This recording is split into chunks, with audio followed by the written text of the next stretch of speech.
আমাদের বাংলাদেশের একজন নামকরা সুনামধন্য একজন মন্ত্রী বর্তমানে প্রবাসীদের জন্য, সে হচ্ছে বিকাশ নূর। তো বিকাশ নূরে বলল একজন সাংবাদিকের কাছে যে দুবাইয়ের ভিসা বন্ধ গেল।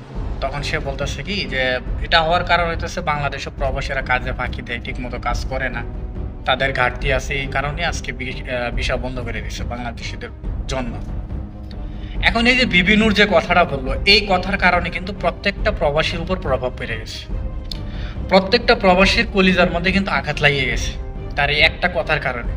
এখন বিবি নূরে যে এই কথাটা তুললো, এই কথাটা তোলার কারণ হইতেছে পিছনে যে গভীর কথাগুলো আছে, এই গভীর কথাগুলো যেন সামনে না আসে। আর যদি পিছনের গভীর কথাগুলো সামনে আসে, ভিপি নূরের মন্ত্রিত্ব নিয়ে প্রশ্নবিদ্ধ হবে এবং ভিপি নূরের ফায়দা লাভ কোনো কিছুই থাকবে না। পিছনে সেই কারণটা কি? পিছনের কারণটা হইতেছে বর্তমানে বাংলাদেশ থেকে যারা আসে, প্রবাসীরা আসে, সেই প্রবাসীরা আয়সা আপনার পড়তেছে বিপদে। কিভাবে বিপদে পড়তেছে? দালালের চক্র দিয়ে আসতেছে, 5 লাখ 6 লাখ টাকা দিয়ে দালালের চক্র মাধ্যমে আসতেছে। দালালে মনে করেন সঠিক কোম্পানি, ডাইরেক্ট কোম্পানির কথা বইলা পাঠাইতেছে, পাঠানোর পরে কোনো কিছুই পাইতেছে না। তো পাঠানোর পরে প্রবাসীরা যখন আসে, আসার পরে দেখে কোনো কিছুই নাই, সবই হচ্ছে ধোঁকা। দালালে তার সাথে বেইমানি করছে, কইরা তার কাছ থেকে টাকা পয়সা নিয়েছে। তো বর্তমানে মিডিল ইস্টে কিছু দেশ বলেন, যেমন সৌদি আরব বলেন, দুবাই বলেন, তারা একটা বিষয় খেয়াল করলে দেখলো যে বাংলাদেশ থেকে যে প্রবাসীগুলো আসতেছে তারা আইসা অবৈধ হয়ে যাইতেছে। এখন অবৈধ হয়ে তারা বিভিন্নভাবে অবৈধভাবেই কাজ করতেছে, এদিক সেদিক কাজ করতেছে। তখন দেখা যাইতেছে তাদের দেশের মধ্যে অবৈধ লোকের সংখ্যা বাইরে যেতেছে। তো এই বিষয়টা সবচেয়ে বেশি বাংলাদেশিদের মধ্যে হইতেছে।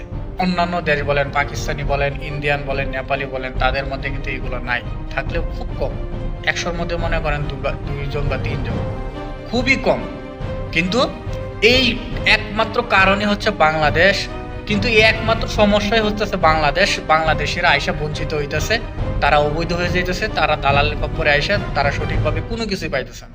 বর্তমানে সৌদি সরকার এই বিষয়টা আরো বড়ভাবে দেখছে যে বর্তমানে সৌদি আরবের মধ্যে যদি 10 লাখ প্রবাসী থাকে, 10 লাখের মধ্যে 5 লাখ প্রবাসী বাংলাদেশি, আর এই 5 লাখের মধ্যে 3 লাখ প্রবাসী হইতেছে অবৈধ বা এর বেশিও। তো আস্তে আস্তে বিভিন্ন দেশ, ইউরোপ বলেন, মিডল ইস্ট বলেন, এই দেশগুলো আস্তে আস্তে বাংলাদেশিদের কাছ থেকে মুখ ফিরায় নিতেছে। তার কারণ হচ্ছে এই একটা কারণ। কোনো দিন কোনো দেশ কখনো বলবে না বাংলাদেশিরা কাজ করে না, কাজে চুরি করে, এই করে।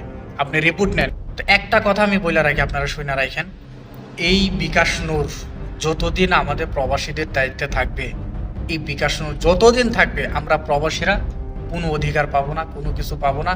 আমরা প্রবাসীরা আরো ক্ষতিগ্রস্ত হবো, আরো বঞ্চিত হবো।